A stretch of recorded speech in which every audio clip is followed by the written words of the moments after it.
बिस्मिल्लाहिर्रहमानिर्रहीम। अल्हम्दुलिल्लाहि रब्बिल आलमीन वस्सलातु वस्सलामु अला सय्यिदिल अंबिया'i वल मुरसलीन मुहम्मदिन व अला आलिहि व अस्हाबिहि अजमईन, अम्मा बाद। अऊज़ु बिल्लाहि मिनश शैतानिर रजीम। बिस्मिल्लाहिर्रहमानिर्रहीम। या अय्युहल्लज़ीना आमनू इन तंसुरुल्लाह यंसुरकुम व युथब्बित अक़दामकुम। वक़ाल तआला वल्लज़ीना जाहदू फ़ीना लनहदियन्नहुम सुबुलना व इन्नल्लाह लमअल मुहसिनीन। वक़ाल अन्नबिय्यु सल्लल्लाहु अलैहि वसल्लम यूशकुल उमम अन तदाअ अलैकुम कमा तदाअल आकिलतु इला क़सअतिहा।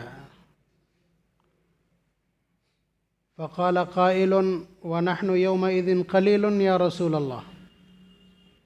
क़ाल बल अंतुम यौमइज़िन कसीर वलकिन्नकुम जुफ़ाउन कजुफ़ाइस सैल वलयंज़िअन्नल्लाहु मिन क़ुलूबि अदुव्विकुमुल महाबता मिनकुम वलयक़ज़िफ़न्न फ़ी क़ुलूबिकुमुल वहन। क़ील क़ाइलुन वमल वहनु या रसूलल्लाह। क़ाल हुब्बुद दुनिया व कराहियतुल मौत औ कमा क़ाल अलैहि सलातु वस्सलाम।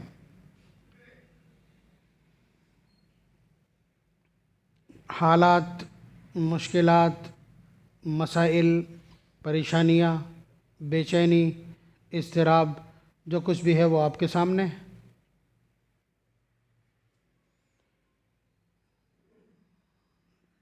कि अल्लाह तबारक व तआला ने ऐसे लोग बतौर हाकिम हम पर मुसल्लत कर दिए हैं जो हमारा नातिक़ा बंद करने के दर पे हैं, दर पे आज़ार हैं।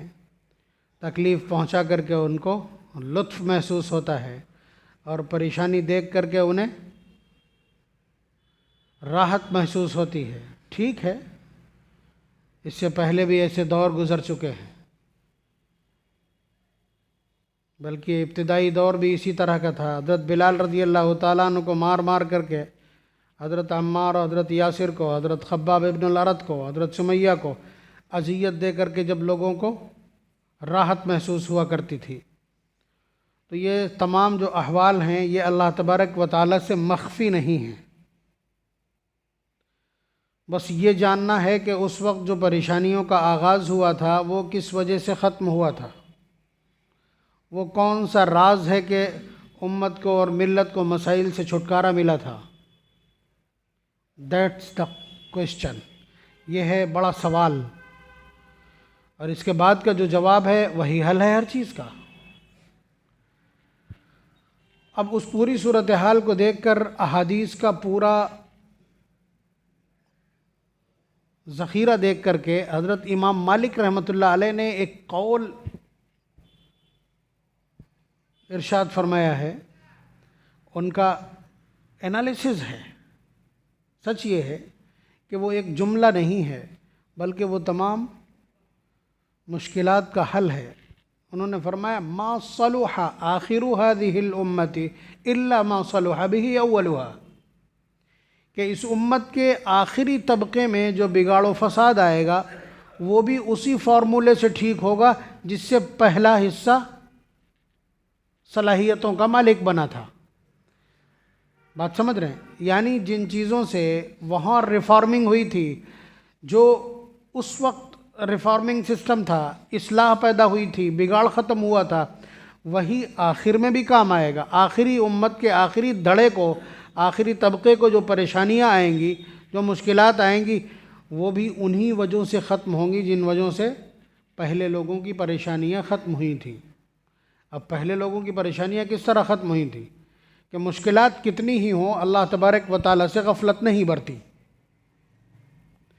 बिलाल को देख लीजिए, हज़रत बिलाल रज़ी अल्लाह तआला अन्हु, उन पर जो मज़ालिम हुए हैं वो मज़ालिम अपनी जगह। मक्के के सारे पहलवान अपनी ताकत का जादू जगाते हैं, मश्क सितम और जुल्म की आकर के वो प्रैक्टिस करते हैं।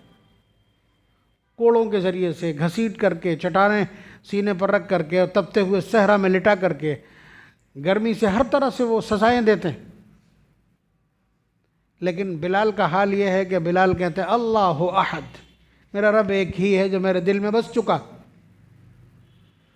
फिर उसके बाद जो हालात हैं वो हालात आपके इल्म में हैं कि वही बिलाल जिसकी कोई सदा नहीं सुनता था, जिसकी कोई आवाज़ नहीं सुनता था, जिसके रोने पर किसी को तरस नहीं आता था, वही बिलाल एक दिन हुजूर की वफ़ात के बाद, हुजूर को ख्वाब में देखने के बाद जब मदीना मुनव्वरा लौट कर के आए और आकर के अज़ान दी है, आकर के अज़ान दी है तो घरों से सिर्फ मर्द नहीं, बच्चे नहीं, सारी औरतें भी घरों से बाहर आ गई थी, इसलिए कि ये वही आवाज़ है जो जनाब मुहम्मदुर रसूलुल्लाह सल्लल्लाहु अलैहि वसल्लम के दौर में गूंजा करती थी।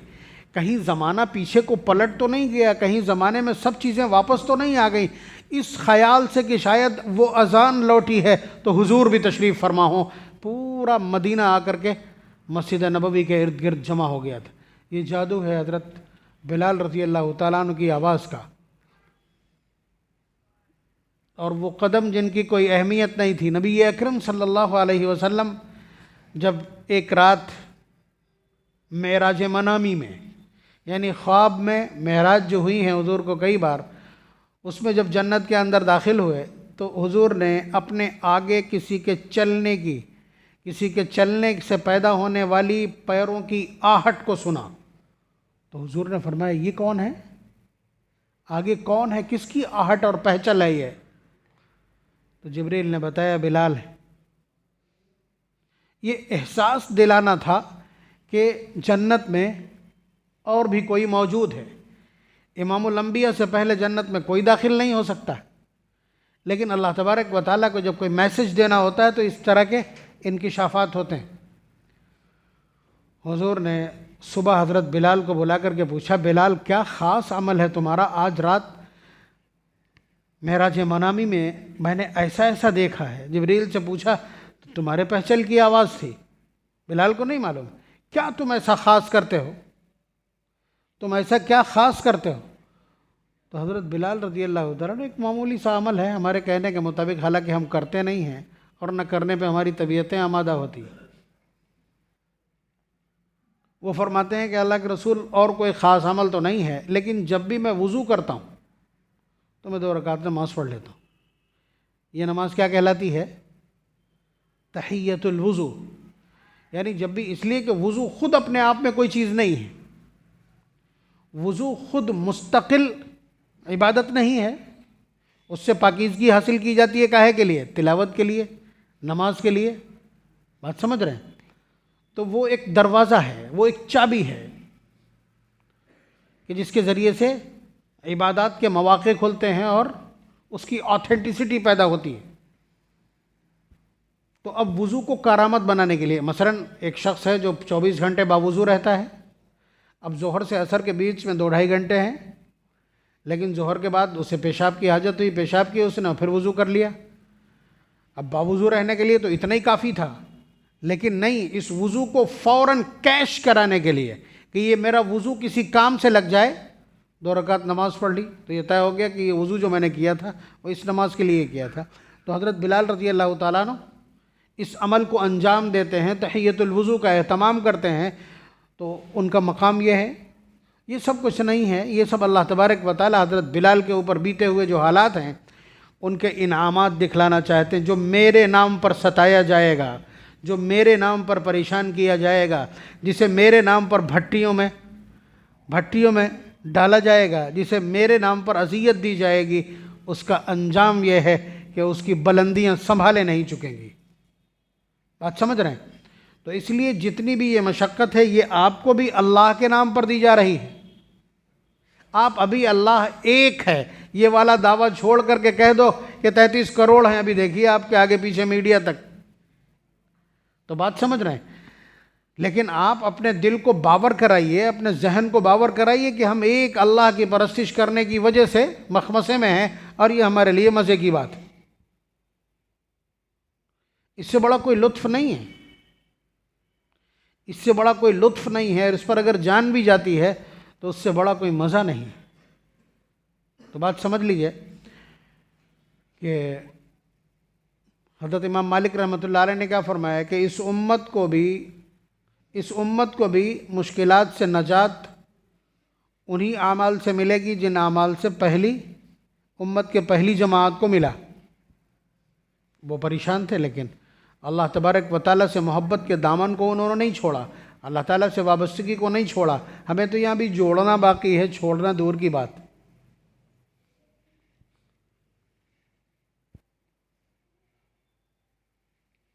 हमारा तो सारा ध्यान काहे पे है? 2 को 4 करने पे, 4 को 8 करने पे। ये सच है। आप क्या, हम क्या, सबके जहन में कहीं ना कहीं किसी के पास ज़्यादा, किसी के पास कम। कोई नमाज पढ़ता है फिर भी फ़िक्र उसकी वही है, कोई ज़िक्र करता है फिर भी फ़िक्र असल वही है, कोई इबादत में महव है मगर उसके बावजूद टॉप ऑफ द टारगेट या उसके जो अहदाफ हैं उनमें सबसे ऊपर वही है। तो ये चीज़ें फ़र्क पैदा करती हैं। आपका एम क्या है? आपका एम अल्लाह तबारक व तआला को राज़ी करना है तो पीछे पीछे सारी चीज़ें ऑटोमेटिकली चलेंगी, ठीक है। और अगर आपका एम दौलत है तो बुज़दिली हमारा मुकद्दर रहेगी, ये याद रखिएगा। अब आइए उस रिवायत पर जो मैंने खुतबे में पढ़ी, अभी समझ में आ जाएगा। हज़रत सहाबा किराम ने सिर्फ इसी चीज़ को करीब नहीं आया, बुज़दिली को करीब नहीं आने दिया। हुज़ूर ने दुआ सिखलाई, अल्लाहुम्मा इन्नी अऊज़ु बिका मिनल जुबनी वल हवान, अल्लाह कम हिम्मती और बुज़दिली से तेरी पनाह चाहता हूँ, ये मेरे दिल में ना पनपने देना। ये हुज़ूर ने दुआ की, पीछे से सहाबा ने दुआ की। उनका क्या कहना? वो इकलौती ऐसी जमात है इस कायनात की कि जो मौत से नहीं डरती। खालिद इब्न वलीद रज़ी अल्लाह तआला अन्हु का खुतबा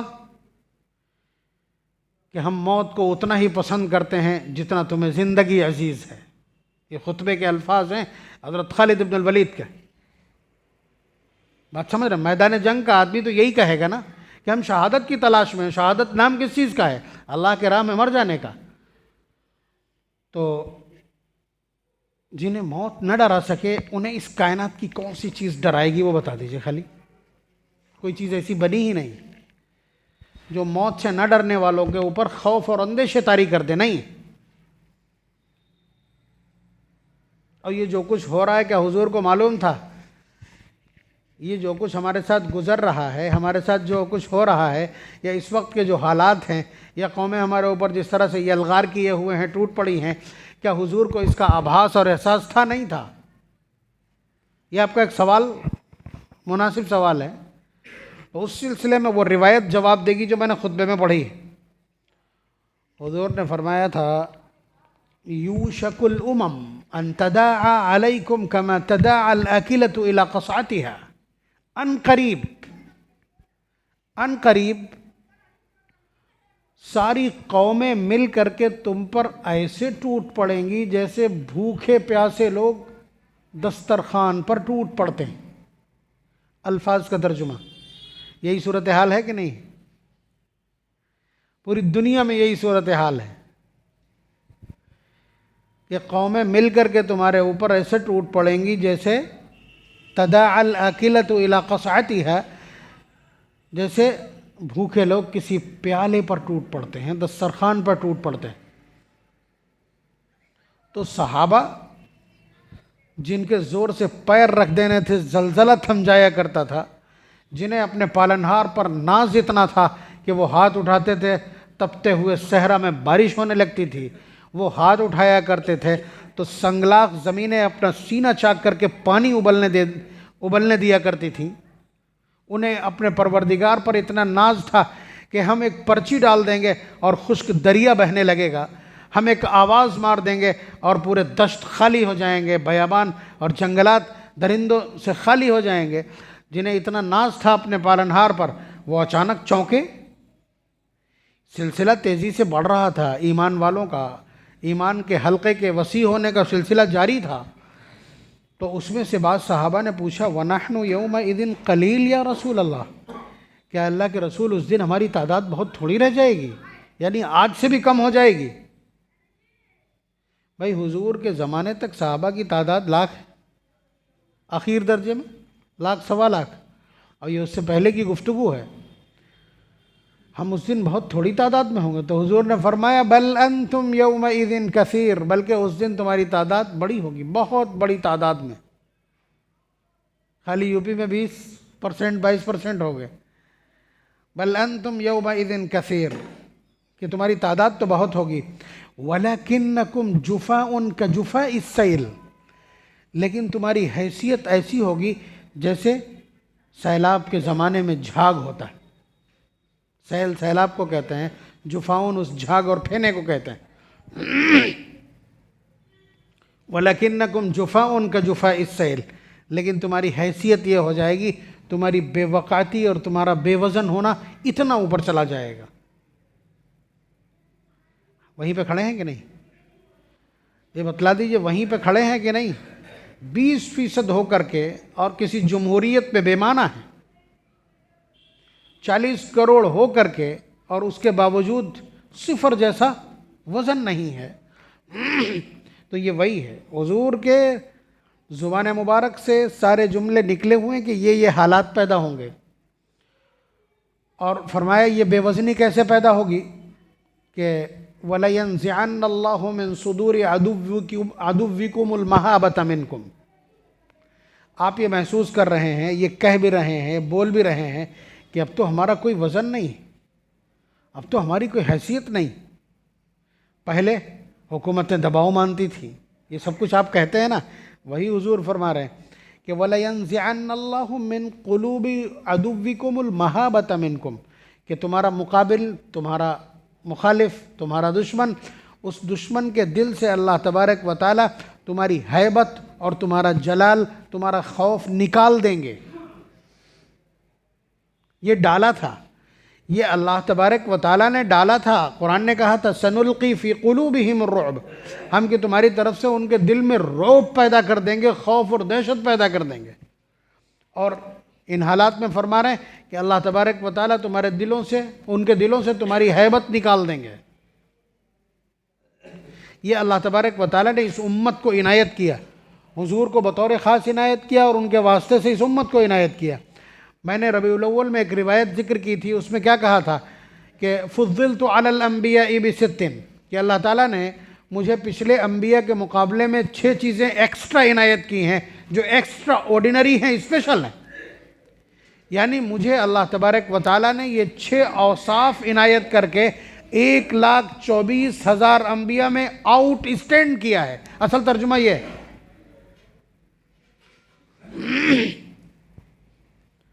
उसमें से एक बात क्या कही थी, नुसरतु बिर्रुअबि मसाफत शहरिन, कि अल्लाह तबारक व तआला ने मुझे ऐसा रोब इनायत किया है जो 1 महीने की दूरी पर खड़ा हुआ शख्स महसूस कर सकता है। यानी सैकड़ों मील, हज़ारों मील दूर खड़ा हुआ शख्स नबी अकरम सल्लल्लाहु अलैहि वसल्लम के वक़ार, शौकत, सतवत और हैबत को अपने दिल में महसूस करेगा। तो ये हमारे नबी का ख़ासा है, और नबी से चीज़ें उम्मत को मिलती हैं। उसमें ये खुसूसियत थी कि एक हैबत थी, एक जलाल था। आप किंग मेकर कहलाते थे। सियासी बिसात पर, सियासी पटल पर आपको किंग मेकर कहा जाता था, शाहगर। आप जिसे चाहेंगे वो बादशाह बनेगा। ये वही है जो आपकी हैबत और सतवत थी, वो बोलती थी। अब अल्लाह तबारक व तआला ने वो मुंतज़ा कर ली, वलयंज़िअन्नल्लाहु मिन क़ुलूबि अदुव्विकुमुल महाबत मिनकुम। और क्या कर दिया अल्लाह ने, वलयक़ज़िफ़न्न फ़ी क़ुलूबिकुमुल वहन, और तुम्हारे दिलों के अंदर अल्लाह ने वहन पैदा कर दिया, वहन पैदा कर दिया है। तो ये वहन उस वक्त तक बहुत प्रचलित वर्ड नहीं था। तो सहाबी रसूल ने फ़ौरन सवाल किया, वमल वहन या रसूल अल्लाह, ये वहन क्या चीज़ है जो हमारे दिलों में पैदा हो जाएगी, जिसकी वजह से हम शिकस्ता हाल हो जाएंगे और हमारी दुर्दशा और दुर्गत बन जाएगी। तो हुजूर ने एक जुमला इरशाद फरमाया कि ये 2 चीज़ें जब उम्मत के अफराद में पैदा हो जाएंगी तो फिर उसके दिलों में वहन और बुज़दिली पैदा हो जाएगी, और उसकी हैबत और उसकी शौकत और उसकी अज़मत सामने वाले के दिल से निकाल दी जाएगी। उसकी हैसियत सैलाब के झाग के मानिंद बेवज़न हो जाएगी, और उनकी कसरत भी किसी काम नहीं आएगी। उनका डिजिट और फिगर किसी को मुतासिर नहीं कर सकेगा। ये है रिवायत के चारों हासिल। अब ये समझिए कि वो क्या चीज़ है कि जिसके पैदा होने के बाद में ये उम्मत बेवक़ात हो जाएगी या हो गई है। हुजूर ने एक जुमले में बात कह दी, हम महीनों इसकी वजाहत करते रह जाएंगे। हुजूर ने फरमाया हुब्बुद दुनिया व कराहियतुल मौत। जब उम्मत के अंदर दो चीज़ें पैदा हो जाएं, दुनिया की मोहब्बत और मौत से नफरत, यहां तक भरी हुई दोनों चीज़ें, सुबह से लेकर के शाम तक सिर्फ और सिर्फ दुनिया संवारने की फिक्र है। अभी देखिएगा आप, जो लोग जुमा पढ़ने आए हैं ये भी 2 रकात वाले हैं, 2 रकात पढ़ने के बाद कैसे भागते हैं, जबकि आपको मालूम है कि ये वो जगह है जहाँ बैठ करके अपनी आखिरत संवारी जाती है। और ये दौड़ जो है ना, ये दुनिया के लिए। सुबह उठते हैं, शाम को जो प्लान करके सोए थे वो दुनिया का था, दुनिया किस तरह से हाथ आएगी। उसके बाद सुबह जब उठे हैं तब भी उसी पर कार्रवाई शुरू हुई है, और पूरे दिन इसी पर कार्रवाई हुई है। बताइए कितने दुकानदार हैं जो दुकान बंद करके जमात से नमाज़ पढ़ने आते हैं, 1% भी नहीं ला पाएंगे आप। बात समझ रहे हैं? या उसके अलावा कोई है ऐसा जो ये कह दे कि रिस्क अल्लाह ताला के ज़िम्मे है, मेरे ज़िम्मे अपनी आखिरत संवारना और इबादत करना? कोई है ऐसा जिगर वाला? बात समझ रहे? जबकि ऐसा नहीं कि दुनिया खाली है इस तरह की चीज़ों से। जो लोग हज करने गए वो बतलाएंगे कि क्विंटलों के हिसाब से दुकान के अंदर सोना मौजूद है, और दुकानें ऐसे ही छोड़ करके बगैर किसी कीपर के और नमाज़ पढ़ने आ जाते हैं। यहाँ तो 200 ताले डालेंगे, वो 200 CCTV लगे होंगे। जो लोग गए हैं वो बताएंगे ना, 5-5, 6-6 किलो के हार टंगे होते सोने के वहाँ दुकानों पे। पूरे ज़िले में जितना सोना निकलेगा एक दुकान में भरा होता है वहाँ। जबकि वो ऐसे लोग हैं कि जिनको आज हम क्रिटिसाइज़ करते हैं कि उन्होंने दीन से दूरी इख्तियार कर ली, बदतमीज़ हो गए, तब उनका हाल ये है। और बाकायदा अजान के बाद गाड़ी पुलिस की गश्त करती है, अस्सलातु जामिअतुन, दुकान मगरिब की अजान के साथ ही सारे शटर डाउन हो जाते हैं। तो आपसे ज़्यादा मालदार भी वो हैं, आपसे बड़ा कारोबार भी वो करते हैं। उसके बावजूद हमारी सूरत हाल ये है। और आप तो इतनी बड़ी दुकानिया की बात कर रहे हैं जो सिर्फ 8-10 घंटे खुलती है, और जिसमें और नौकर भी रखे हुए हैं आपने, शमशुद्दीन इल्तमश। बताइए, अफ़गानिस्तान के उस सिरे से लेकर के और आसाम के उस किनारे तक, यानी जो अखंड भारत 4-5 मुल्कों का है, उतने बड़े मुल्क के ऊपर हुकूमत करता है। और उसके बावजूद कुतुबुद्दीन बख्तियार काकी रहमतुल्लाह अलैह ने जो शर्तें लगाई थी कि मेरा जनाजा वो पढ़ाएगा कि जिसकी असर की सुन्नतें कभी फौत ना हुई हों, और जिसकी तकबीर उला कभी फौत ना हुई हो, और जिसकी तहज्जुद कभी फौत ना हुई हो, और जिसने कभी किसी नामहरम पर निगाह ना डाली हो, ऐसा शख्स नमाज़ पढ़ाएगा। इस दौर में तो दोबारा से भी लोग पैदा होंगे तब भी ऐसे अफराद नहीं मिलेंगे। बादशाह वक्त जो उनका खुद खलीफा था निकल करके आया और उसने कहा कि ये चारों चीज़ें अल्हम्दुलिल्लाह पाई जाती हैं मुझ में, इसलिए मैं नमाज जनाजा पढ़ा रहा हूँ। बहुत रोया वहाँ, उनके चेहरे से कफन हटा करके, जो रिवायात हैं कफन से हटा करके कि आपको मेरा राज खोल के क्या मिल गया। उन्हीं का शागिर्द है, उन्होंने तरबियत की है, अपने शागिर्द की तरबियत की है, तो वो जानते हैं अच्छी तरह से। दुनिया को ये बतला देना चाहते हैं कि आपके ऊपर जिम्मेदारियां कितनी ही हों। अल्लाह तबारक व तआला के हुकूक को अगर आप अदा करना चाहें तो पैरों में शैतान के अलावा बेड़ियां कोई नहीं हैं। तो मैंने बात यहाँ से शुरू की थी कि हमारे अहवाल दुरुस्त जभी होंगे जब हम वो तरीक़ा अपनाएंगे जो हज़रत सहाबा किराम ने अपनाया था, अब वो है अल्लाह तबारक व तआला का क़ुर्ब।